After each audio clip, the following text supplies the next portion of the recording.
from the broadcast center at BCIT's Burnaby Campus. This is All Talk Radio. You're listening to 1680 The Crow. Good afternoon, I'm Sadie Chung. This is your news to 12 o'clock. Finance Minister Chrystia Freeland will deliver this year's federal budget today. This is the first time since the last general election that saw the Liberals return for a second minority mandate. The budget is expected to cover more spending in national defense, a costly capturing tax credit, and dental and pharmacare as per the supply and confidence agreement with the NDP. Rob Westgate with more on this. Daniel Blakey, the New Democrats' finance critic, says today's budget will be the first test of the NDP Liberal pact, and his party will be watching closely to make sure the Liberals deliver on their promises. That includes funding for dental care for low-income families, a $500 top-up to the Canada Housing Benefit, and a big injection of cash into Indigenous housing. The NDP also wants to see an extra tax on the profits of big banks and insurance companies, as well as scaling back of subsidies for oil and gas companies. Rob Westgate, The Canadian Press. The budget will be announced at 1 p.m. There's a trashy problem brewing in East Vancouver, and it's something that one nearby resident says the city is choosing to ignore. Elijah Paulson has more. On the corner of Nanaimo and Gall Streets lies the demolition of an abandoned house, and it's getting more controversial with every passing week. The property was sold in February by Royal Pacific Realty to construct an apartment building, yet the debris has been allegedly sitting where the house was for an entire year. The property has been damaged multiple times by accidental fires, and there's even asbestos warning signage on the fencing surrounding the wreckage. Despite all this, neighbor Maria Leon says nothing's been done about the issue. I've seen mice and rats running around there like every single day, and my neighbors have been complaining too. I don't know what it's going to take for the city to do something. The City of Vancouver and the RPR did not respond to requests for comments. Elijah Polson for 1680 The Crow. Environment Minister Stephen Guilbeault says greenlighting the offshore Baie du Nord oil project is one of the hardest decisions he's had to make.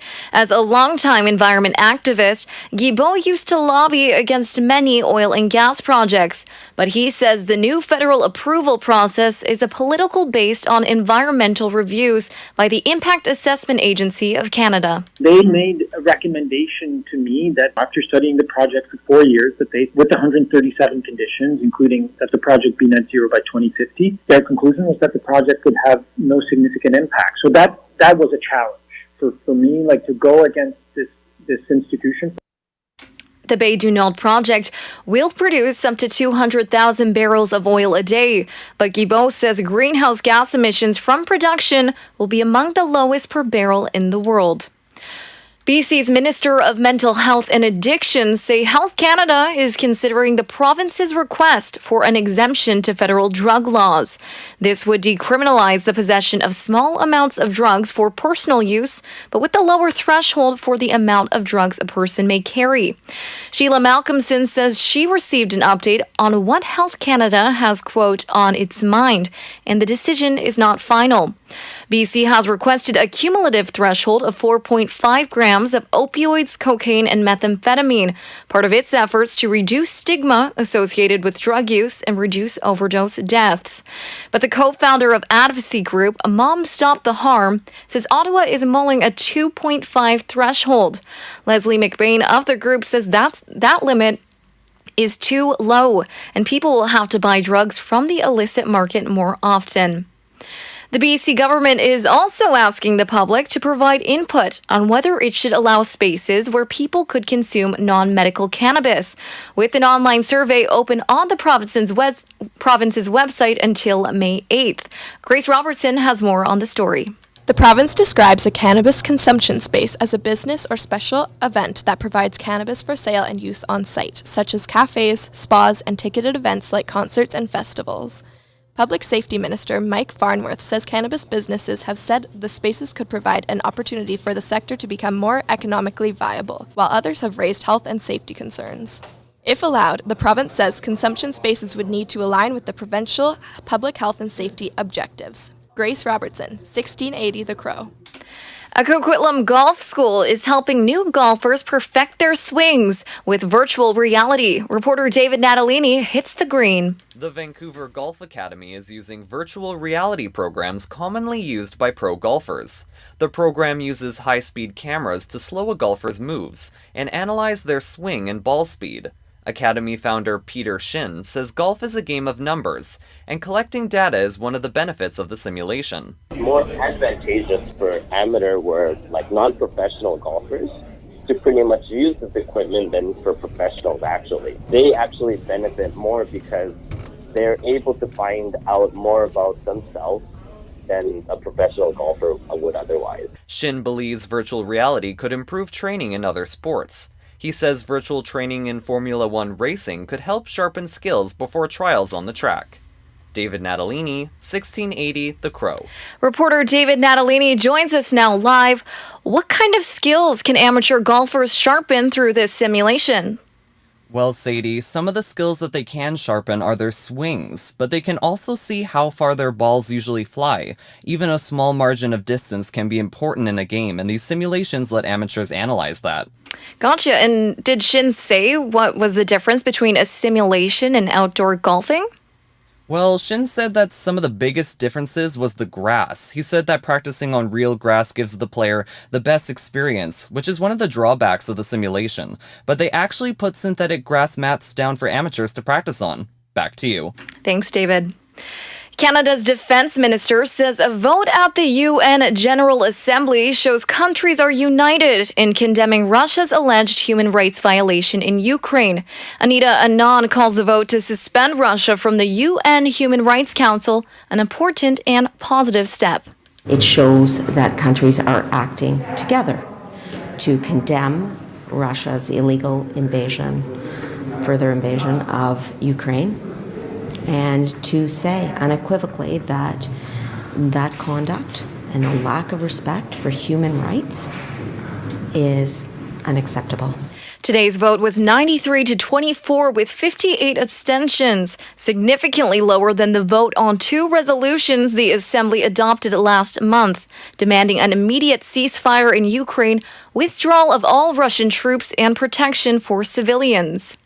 In international news, Russia says it intends to respond to U.S. sanctions against President Vladimir Putin's daughters as it sees fit. Reporter James Logman has more. As evidence mounts of possible Russian war crimes in Ukraine, the U.S. is now imposing new sanctions on those closest to Vladimir Putin, Putin's two adult daughters, because U.S. officials suspect many of his assets are hidden with his family members, Putin's family in U.S. sites, and new U.S. investment in Russia. New sanctions also penalize Russia's largest banks. Overnight, Ukrainian President Zelensky thanked the West, but he still called for more action to be taken. Meanwhile, Ketanji Brown Jackson has been confirmed as the first black woman to serve as a judge on the U.S. Supreme Court. This gives President Joe Biden a bipartisan endorsement for his historic pick. On to sports. The Vancouver Canucks are playing in Arizona this evening against the Coyotes. They've activated defenseman Kyle Burroughs from injured reserve. Puck drops at 7 p.m. Meanwhile, the Masters has teed off today with all eyes on Tiger Woods. He's returned to professional golf 14 months after a historic car crash that nearly cost him his right leg. Woods began teeing off at 8:04 this morning. He made par on each of his opening 5 holes before a birdie at par 3/6. A nifty chip on the 7th helped him save par there, but he made a bogey on the par 5 8th. He saved par on the 9th and made the turn even for his round. And it's opening day in Major League Baseball with 7 games slated, starting with the Milwaukee Brewers visiting the Chicago Cubs at 11:20. The Toronto Blue Jays don't get going until tomorrow when they begin their season against the Texas Rangers, with Jose Barrios expected to get the ball at their opening game starter. The NBA plans to keep its next All-Star game in Salt Lake City, despite its opposition to Utah's ban on transgender youth athletes playing on girls' teams. The Utah Jazz are set to host the event next February, but there was speculation the league could take it away because of what the team called discriminatory legislation. In weather, mostly cloudy skies and 14 degrees right now in Burnaby. Looking forward to a high of 18 today, but we do expect showers later this evening. Tomorrow, there is a chance of thunderstorms, and looking out the week ahead, showers for the most part. Sunday even has a chance of combined rain and snow. Sun is unfortunately not in our forecast until Monday. That was your news to 12 o'clock. I'm Sadie Chung. You're listening to 1680 The Crow.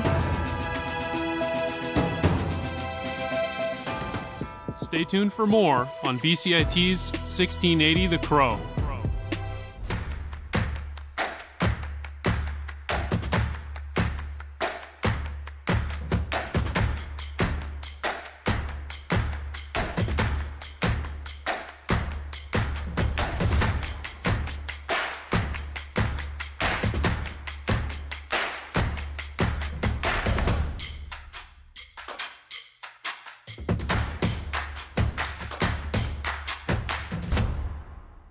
Everything is changing to digital. Everything is online. People aren't just waiting for the 6 o'clock news anymore. People want their news right now. They want to be able to go onto their smartphone, onto the internet, and see the news that they want to see.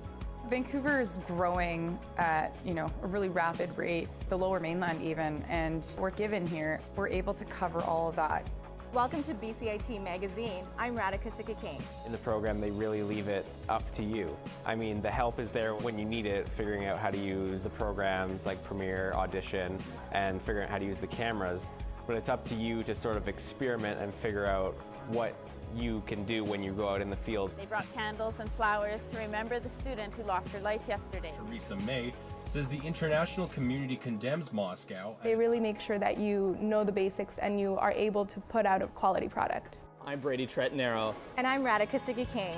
Thank you for tuning in to BCIT Magazine.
this week's companion call at BCIT. This week, I'm your host. My name is Braden Ursel, and I'm with my co-host, Ben Bazran. Ben, how's it going, man?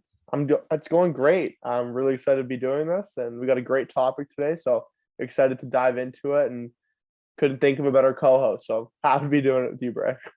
Yes, definitely a very, very exciting topic this week, as we have decided to talk about none other than the Vancouver Canucks. It's been kind of a crazy season, a little bit of ups and downs, but there's definitely been a lot of storylines along the way. We have two very special guests coming in to talk to us about it. Jeff Patterson of the Sekeres and Price podcast. He's been covering the Canucks for well over a decade. And we're also joined by Clay Emo, a super fan and a season ticket holder. It's going to be a good conversation. Yeah, for sure. Can't wait to hear what those two have to say. It's been an up and down season for the Canucks, to say the least. And they only have 14 games remaining. And the playoff push is alive right now. It's alive and well. So really excited to see and hear what these two experts have to say. And I know, Braden, we're really excited to talk to them and hear their Canucks fandom, and we can kind of gossip maybe a little bit about what's going to happen, after the season. And I don't know if you have any thoughts on that right now, but I'm really excited to hear what these two have to say. All right. Well, before we get to our experts, I thought it might be a good idea to have a little bit of a fun Canucks related game. Kind of like, we just choose a word and we say that word, and then the other person, they just say the first thing that comes to mind. It's going to be a lot of fun. It's just Canucks related, just kind of, lighten up the mood a little bit before we get down to the serious nitty gritty talk, All right. I'll go first. Boudreaux. Bruce, there it is. Benning. Awestruck. I don't know. JT Miller. Absolute beauty. Thatcher Demko. Thatcher the Snatcher, man. Best goalie in the league. Best goalie in the league. All right. And last one I have is Rogers Arena. My paradise. Let's go. Yeah. All right, man. I got 5 words for you coming at you real quick. Let's do it. Pavel Bure. The Rocket. Travis Green. I feel bad for him. I don't know. Flying Skate. Legendary jersey.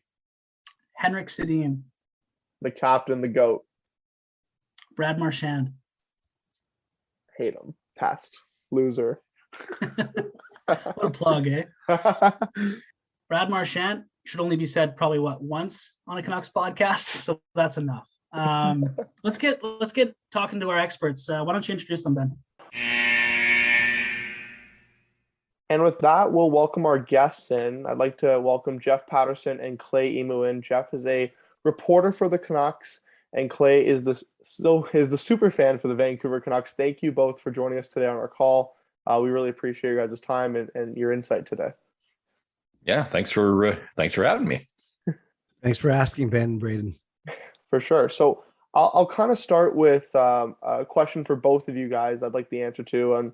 If you were to put into words, how the season for the Vancouver Canucks has gone so far, and maybe give it a grade out of 10, what would that be for you?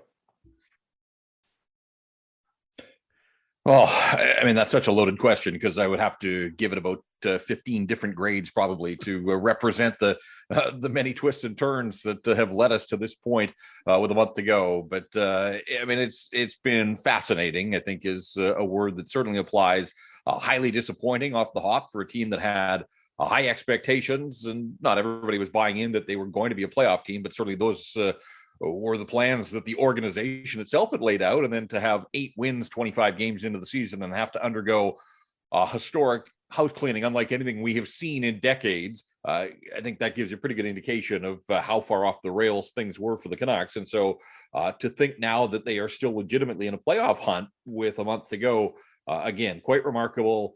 There have been some incredible individual performances. There have been a handful of performances that have been underwhelming or disappointing. And that probably is the case most seasons, but they sort of feel like extremes this time around. And I give the guys that have responded to the coaching change a ton of credit. I was in the group that thought that they were so far buried, that there was no way that the playoffs would be even a remote possibility. And so to claw back the way that they have, and to watch some of the players emerge and performances like JT Miller, and to see Quinn Hughes turn his game back in the right direction and Thatcher Demko take it up another notch, it's been a wild ride. And so can't wait to sort of see how it plays itself out with 14 games remaining.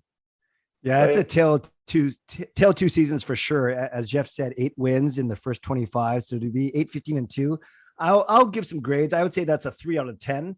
And then I think since Boudreau has taken over, I'd give that a solid 9, not a perfect 10.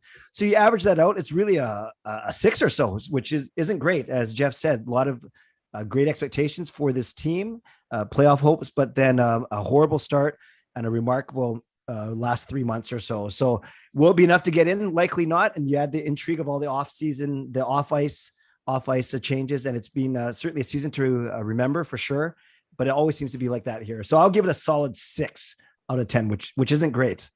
No, definitely not great. But I mean, I think I have to kind of agree with the two of you. Like it's black and white on kind of how this season went. From from the very beginning, it was bad, and then we've kind of gotten to this point where it's pretty good. But is it good enough? Are we there yet? And was there enough time in kind of the coaching change to prove for this team to prove themselves? It's so black and white and up the middle. You just can't really tell still. So I'll kind of go into my next question here, which is that the inconsistency the Canucks bring is definitely there. You lose to Detroit, you lose to Buffalo, and then you have a great road trip before this last game against St. Louis, where you're beating Dallas 4-1.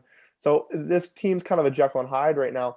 Are the Canucks in no man's land? When you look at how our core stacks up against the rest of the league, the West is very weak this year, and we're still fighting for a spot. So even with Boudreau taking over, are we kind of stuck in this, like, we're not good enough to contend, we're not bad enough to get a draft pick? Are we kind of in this no man's land? I'll start with you, Jeff, if that's cool.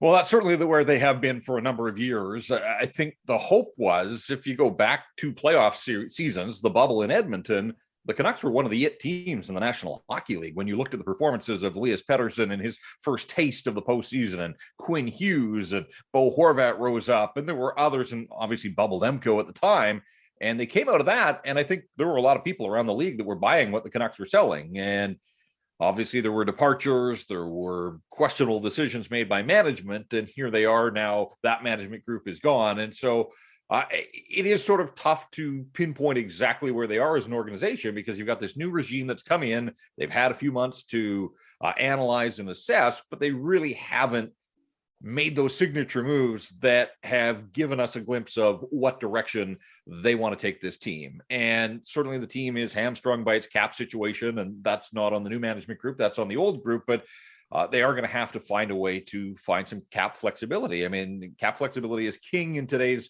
National Hockey League, and they have none of it. And they're still hampered by a couple of contracts that are going to dog them for a few more years at the very least. So I think, to answer that question, we need to get to the offseason, because this team, this management group, elected pretty much to stand pat at the trade deadline, other than moving Tyler Mott for a draft pick and Travis Hamonic, which was a nice bit of business on the part of Patrick Alvin and his group. But in terms of those decisions, what's the future for JT Miller? What's the future for Bo Horvat? What are they going to do with Brock Besser? Until we get a sense of what they prioritize, where they want to commit their cap dollars, and are they able to move out a piece or two as well to get some of that flexibility that I mentioned? Those are the moves that not just me, but I think many in this market are going to be watching and anticipating in the offseason. It didn't happen at the trade deadline. They elected to keep this group together to see how far it ultimately could push. But I do think change is coming, and a pretty good chance that it comes a lot closer to the NHL draft in July, because that's sort of that next window of opportunity on the NHL calendar. So I'm not trying to dodge the question, but we don't know the direction that this management group wants to take this team, and we really haven't had any sort of telltale signs on that, but they are coming, and they're going to come pretty quickly after the season is done. Totally fair. Clay, for you, where do you kind of see the team right now, and where do you kind of see them moving, in the future? I agree with Jeff's assertion that we'll know more in the offseason for sure. For me, I look at the team that we've seen the past 3 months, and they're good. They're not really good, but they're good. But they've spent so much energy and physical and mental energy just digging themselves out of the hole that they dug, that I'm still not sure what we're seeing is truly the team that we have. We have all-stars, one all-star at each position in Demko, Hughes, and Pedersen, and put Miller up there. Then there's a bit of a drop-off to the Horvats and the Bessers, but then there's a big drop-off. And I think one thing that we need to do in the offseason is kind of trim a bit of fat and get stronger everywhere. Somehow knowing that you have those 3 or 4 core pieces, it's easier said than done for sure. And that's kind of the optimism I have, but we've been saying that kind of every year. And you look at the prospect pool, it's not massive. Yes, we have more draft picks this season, but those won't pan out for another 2 or 3 years. So I'm with Jeff in waiting to see what happens in the offseason, but I'm optimistic. That's kind of like my brand, but I don't know either. I would love to think we're the team that we've seen the past 3 months, but I'm not sure if there's enough there yet to do it sustain this over a full 6-month season.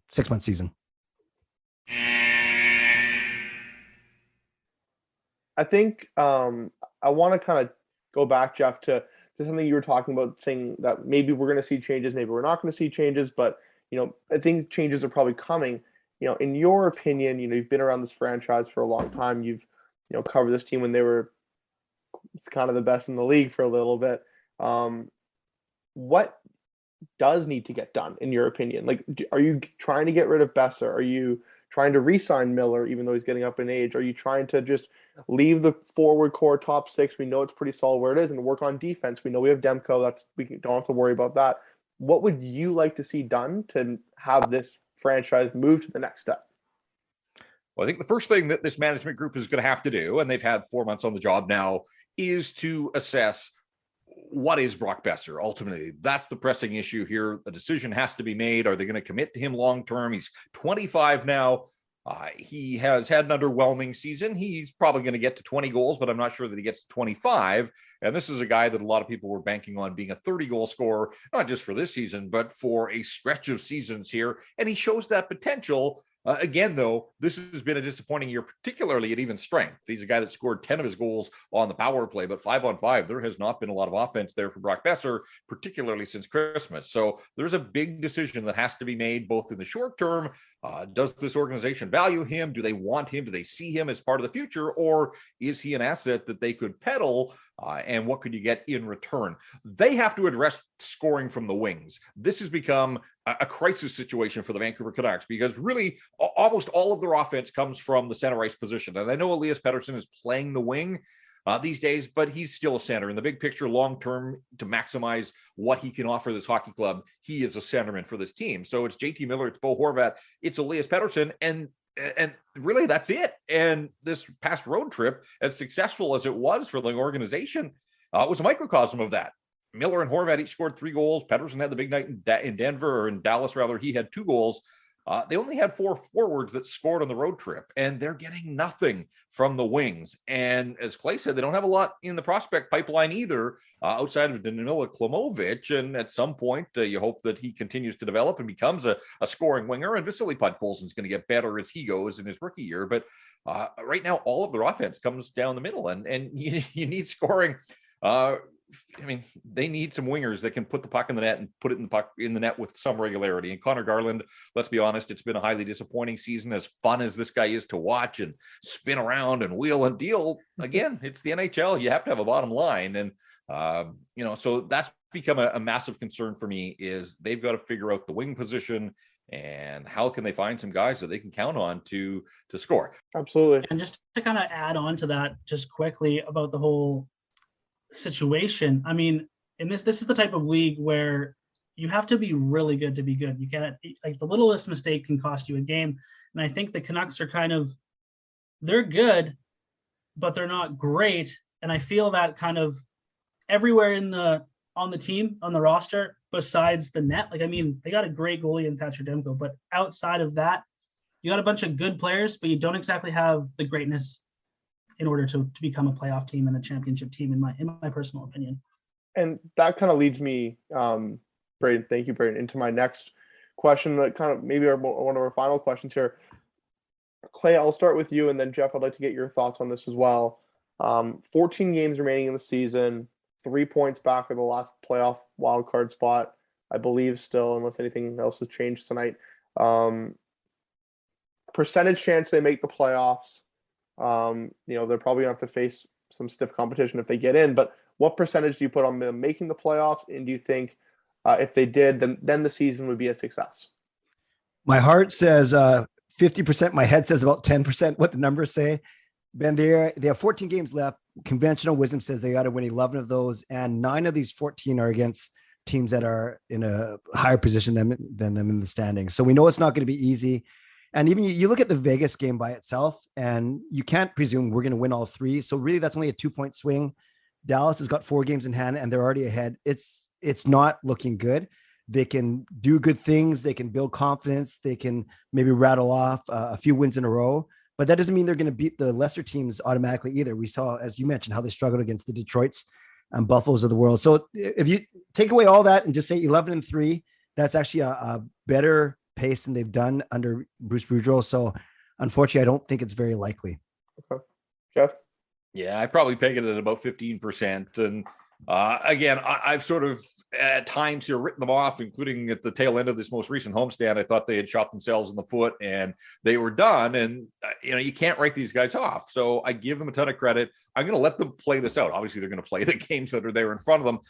There were a couple of things that I'm looking forward to in the month of April, though. They've got it to a point where those games against Vegas are going to have some significance. And there are 3 of them. And as Clay said, if they split, they're both kind of split. If they each take points off each other, they're sort of chopping each other off at the knees there. So one of the teams probably has to sweep all 3 of those games to remain in the mix for a playoff spot. But if they exchange points, it's really not helping either one of them there. In a perfect world, because I do want this Vancouver-Seattle rivalry to grow, and it's not going to happen in the playoffs this year, but there is a game in the final week of the regular season. I would love it if the Canucks could remain competitive, if the games into the final week, games 79, 80, 81, 82, if they meant something. Like imagine the Seattle Kraken had the chance to be the team to eliminate the Vancouver Canucks from playoff contention. Like, you want to build this rivalry up, you want to build up storylines and stuff. Like, I think that would be perfect. So that would mean the Canucks hold up their end of the bargain until the final week of the regular season. I'm not sure that they're going to be able to do that. They've still got a little mini road trip that's going to take them into Minnesota and Calgary. That's going to be difficult. They still have a head-to-head with Dallas at some point. And then, as Clay said, how can we trust this team that has slipped on the banana peel so many times? You've got games against Arizona. You got a game against Ottawa.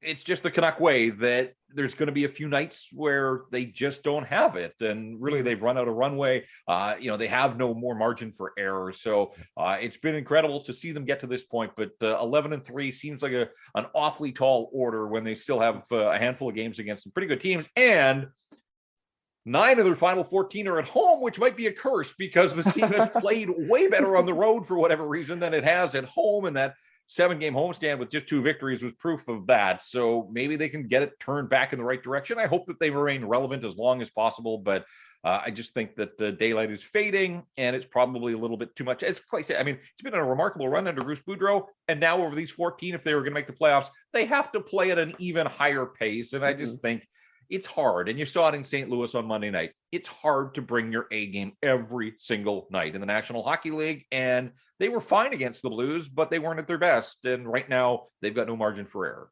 Completely. Thanks, Jeff. Now I'm sad again. Thanks a lot, man. It won't last long with you. I know it won't. I'll throw in my quick prediction. I kind of said it when the coaching change was happening. It's going to be classic Canucks, the Canuck way, if you will, as Jeff would say. They're going to play great. They're going to look like a playoff team up until right near the end, but they're just going to fall short the Canuck way, looking like 1 to 2 points out of a playoff spot, right where you don't want to be as a hockey fan. But yeah, there you go. That's all the questions I have. I want to thank you guys so much for your time and for joining Braden and I and really helping us out. I really appreciate your insight and your guys' expertise. It's always fun to talk Canucks hockey. Yeah, we really appreciate it, guys. Thanks a lot. Thanks for having us. Thank you. Awesome. Have a great night. All right. All right, cheers, Thanks, guys. Nice to see you. Thank you. Yeah, good to see you too, Clay. All right, Clay. See ya. Thanks a lot.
Hello, loyal listeners, and welcome to another episode of your favorite podcast, Hollywood North.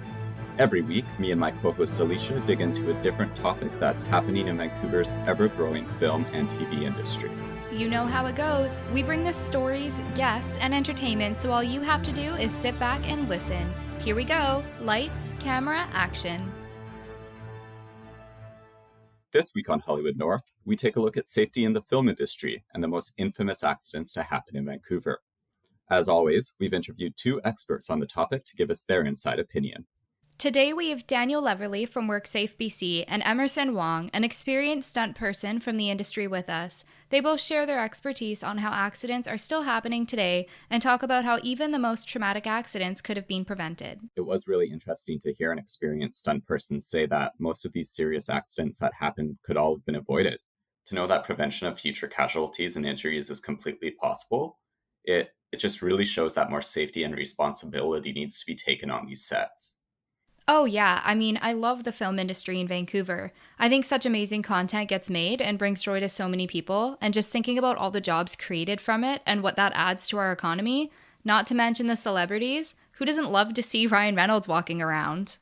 Oh, absolutely. You know I never turned down the chance to look at Ryan Reynolds. But that's what brings us to the focus of today's episode, the other side of the entertainment industry and the danger that comes with working on sets. Just Vancouver itself has an infamous history of accidents, injuries, and fatalities happening on sets. Speaking of Ryan Reynolds, one of the most tragic accidents to happen in Vancouver was the fatality of a stunt person on the set of Deadpool 2. Yeah, that was so horrible to hear about when it happened. It was professional motorcycle racer Joy Harris, who passed away after losing control of her motorcycle during a stunt. I know from speaking to our guest today that there's so much more that happens in an accident than just the one person involved. Our first guest today, Emerson Wong, was actually a stunt person on the set of Deadpool 2, where that accident happened. Emerson has been in the stunt industry since 2006 and has worked on over 45 projects, including DC's Legends of Tomorrow, American Gods, Titans, and of course, Deadpool 2. Here he is speaking about why accidents happen on film sets and what goes into coordinating a stunt safely. Certainly, safety has been increased over time.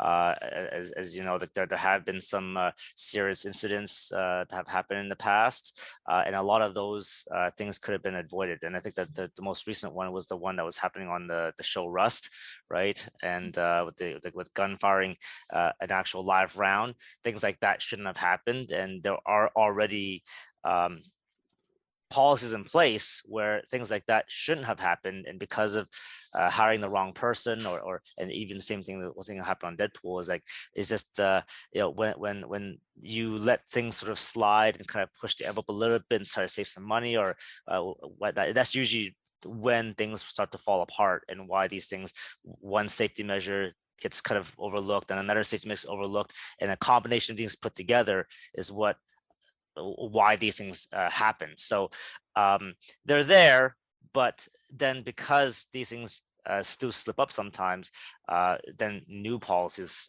get put in place, or maybe there's some penalty that we put in place, fines and that sort of stuff, which happens. The producers get sued, and someone is responsible for why that happened. So certainly, as more of these incidents happen, more rules get put in place.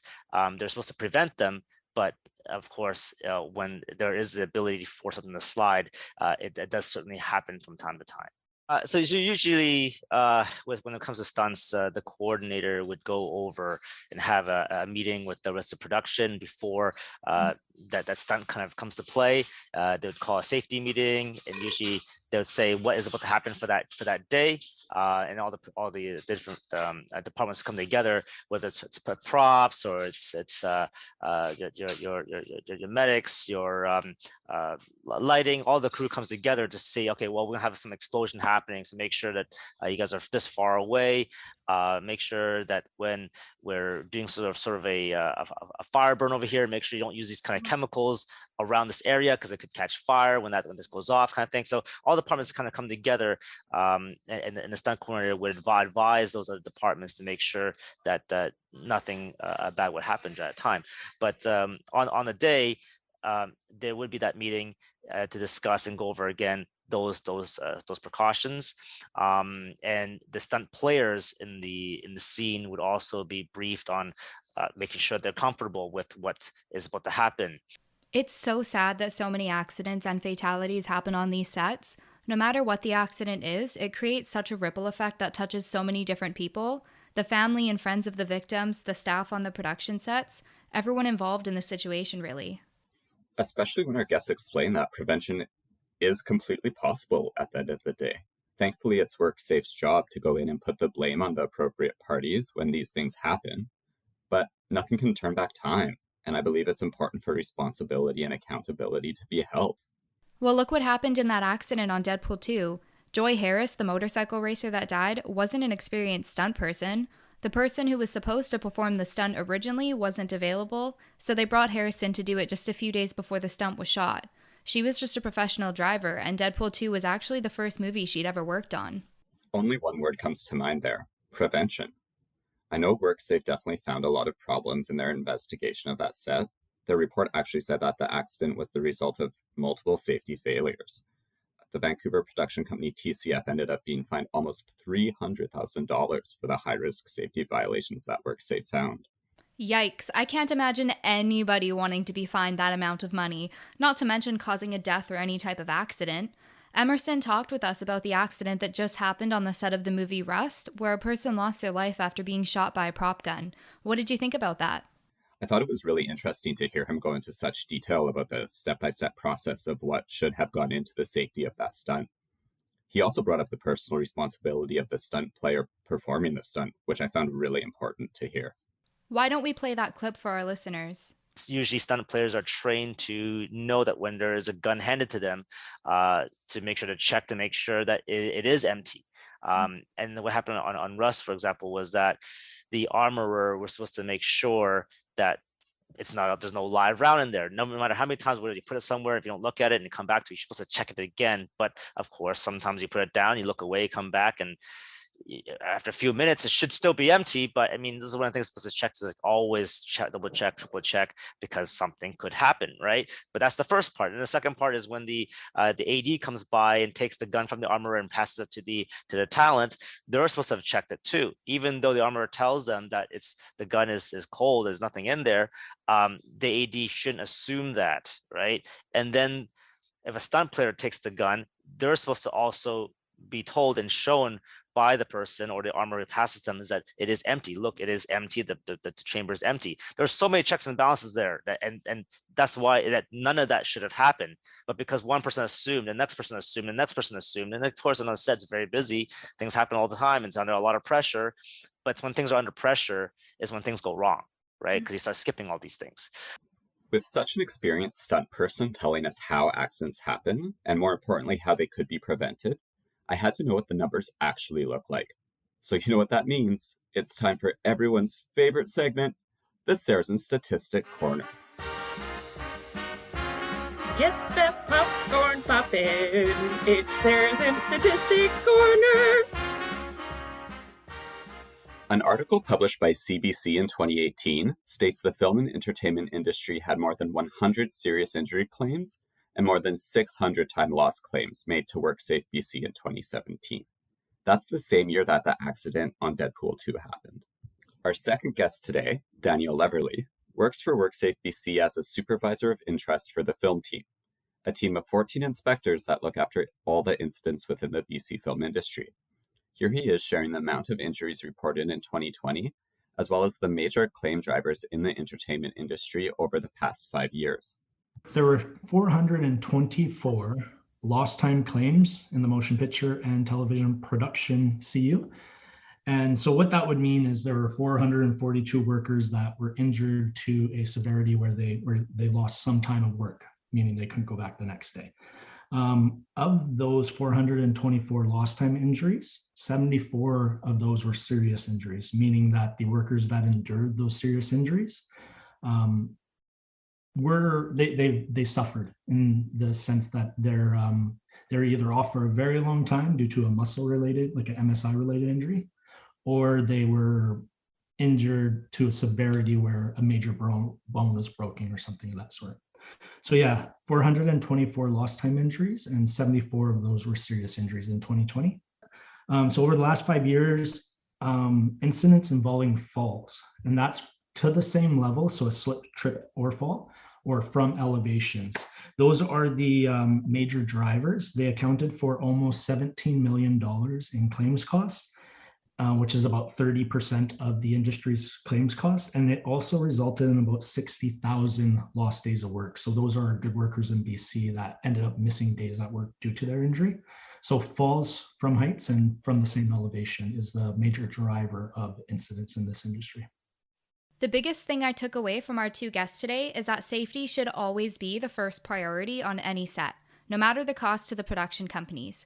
Even though they're from two different sides of the issue, both Emerson and Daniel agree that prevention is the major key to stopping serious accidents like these from happening in the future.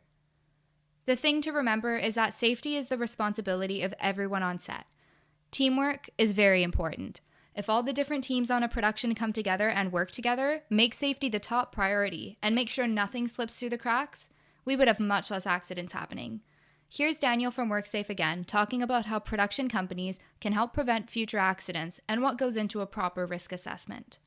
My perspective of all accidents are preventable, and that's done through a proper risk assessment. So if we're able to identify the hazards, and then we conduct what we call a risk assessment to develop the appropriate controls to provide safety to the workers on these sets, that is really the best way to prevent incidents. It's a process that safety professionals utilize, and it can be applied in any industry under any circumstances. But really, it's about identifying the hazards. Once you have identified those hazards, then conducting a risk assessment to see what type of control measures or what things could you put into place to further reduce the significance of an injury or to reduce the likelihood of an injury. So managing risk, the best way to prevent these incidents within industry is to have qualified people conduct risk assessments, which lead to the development of controls which need to be implemented. And that includes the supervision to ensure that those controls are being used, and the training to ensure that workers understand the controls and hazards at the work site. You all know how much of a movie and TV fanatic I am, and how much of the content that I love has come out of Vancouver. Knowing that these actors and workers put their life in danger every day on set is really humbling and gives me such a sense of gratitude that they put their lives at risk every day just to create. I couldn't imagine going to work every day doing stunts or feeling unsafe and never knowing what might happen. Even thinking of the trauma from just witnessing an accident happen, it could affect someone for the rest of their lives. Absolutely. So everyone, please, next time you're watching a movie or your favorite show, just remember the danger that they put themselves in to bring you that content. Well, Alicia, I think we've done it again and have come to the end. Thank you to both of our guests for their time and all their invaluable expertise. Why don't we end with one last clip from Daniel giving thanks to all the workers in the entertainment industry. The film industry is different than a lot of different workplaces in BC in the way that they're structured. And so they're just a wonderful group of workers in BC that produce and assist productions in producing kind of those those forms of entertainment we need worldwide, really. I mean, like, BC is the third largest hub in North America for film production. And so we have a big infrastructure in BC that includes thousands of workers that facilitate that. And when you stand back and look at that, there's a lot of great workers who are exposed to risks at the workplace to allow us to have that form of entertainment. So to be honest, I just really want to thank all the workers out there that provide that form of entertainment and do such quality work out there. They're all very dedicated, artistic people, and there's a lot of challenging risks to deal with in the industry. As always, a huge thank you to all our listeners out there. Hopefully we've brought you the information and entertainment you need and love once again. This is Riley Sarzan, signing off from your favorite podcast, Hollywood North. And this has been Alicia Blancard. Thank you all so much for listening, and we'll see you next week.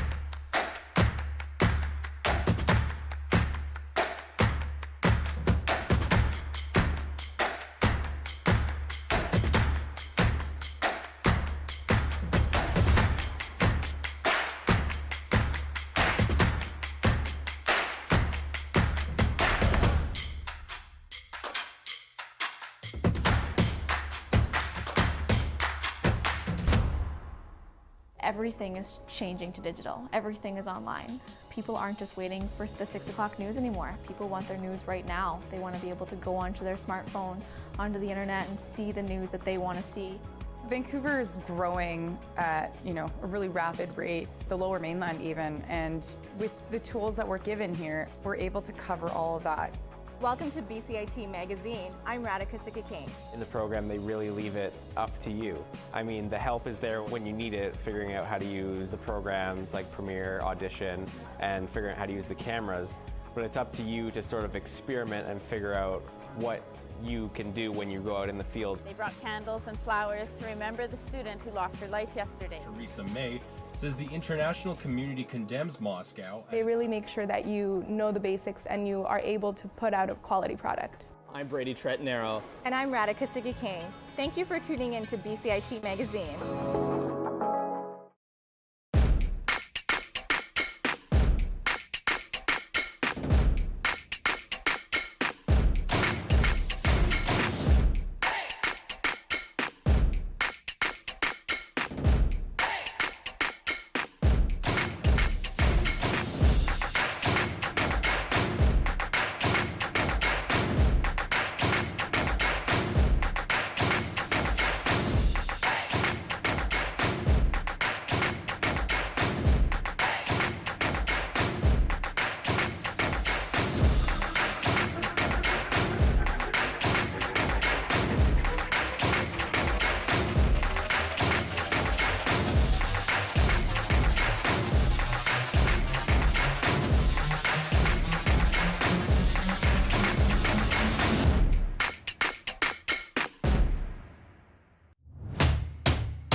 From the Broadcast Center at BCIT's Burnaby Campus, this is All Talk Radio. You're listening to 1680 The Crow. Good afternoon and welcome to 1680 The Crow. I'm Tiger M, and here is your news at 1 p.m. Finance Minister Chrystia Freeland will be delivering the federal budget today. Sarah Ritchie has more. The NDP says today's budget is the first test of its confidence and supply deal with the Liberal minority government, but the party is confident there won't be any surprises in the spending plan. It's the first of 4 budgets the NDP is promising to help pass in return for action on key shared priorities from the government. The NDP is going to want to see money for housing and dental care, along with an excess profits surtax for big banks. The agreement with the Liberals means the budget will get their support, even if it includes a big boost to defense spending, as many are expecting. Sarah Ritchie, The Canadian Press, Ottawa.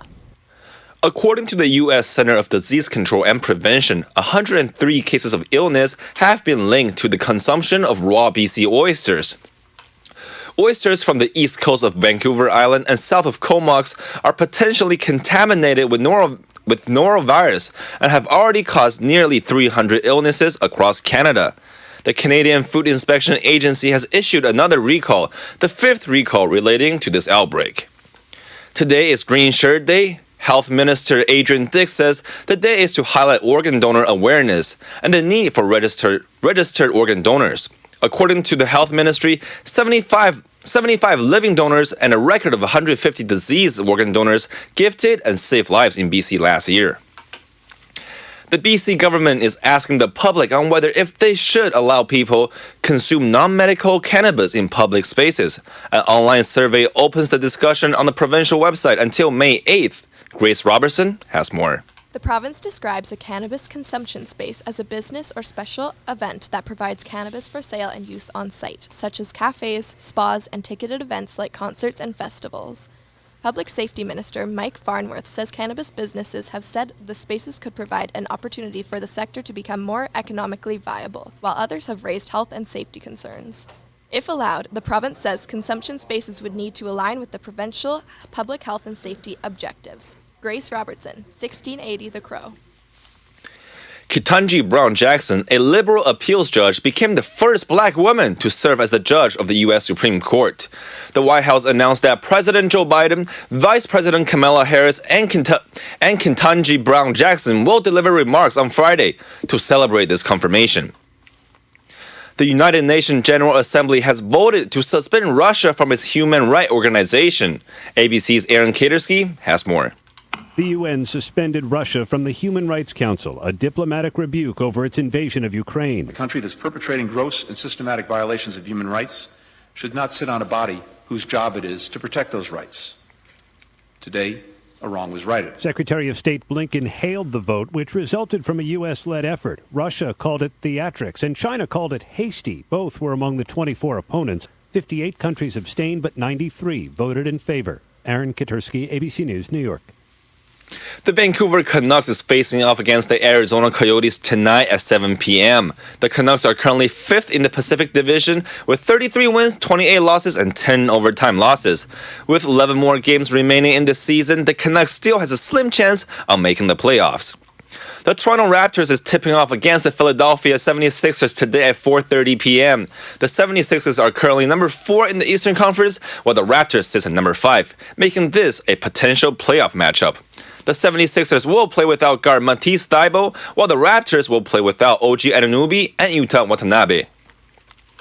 2 more coaches have come together to join a lawsuit alleging racist hiring practices by the NFL towards coaches and managers.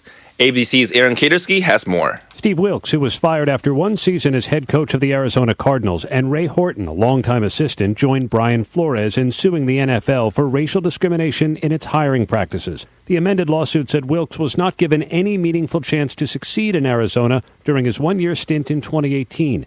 In a statement, Wilkes said he wanted to help shed light on a problem the league has failed to confront. The NFL has announced a new diversity advisory committee, but attorneys for the coaches said it does not in any way demonstrate a true commitment to change. Aaron Katersky, ABC News, New York.